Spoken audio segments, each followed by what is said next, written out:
হঠাৎ করে কেকের অর্ডার আসলে এমনই অবস্থা হয়। স্নান করে সবে উঠেছি, এখনই একটা কেকের অর্ডার এসছে, না কাল সকালেই দিতে হবে।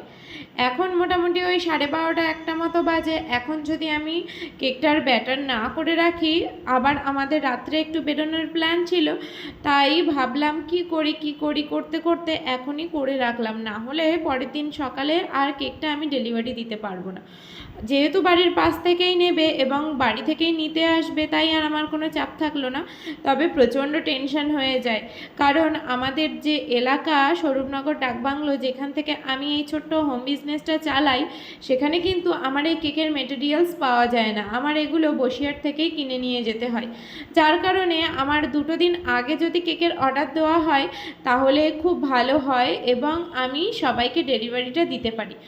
তো যাই হোক, আমার কেকটা কেমন লাগছে অবশ্যই জানিও। আর এটা কিন্তু একদমই আর্জেন্ট একটা অর্ডার ছিল, যার কারণে আমি ভিডিও করেছি, তখনও কিন্তু কেকটা স্টিপ হয়নি ভালোভাবে, পরে স্টিপ করে দেওয়া হয়েছে।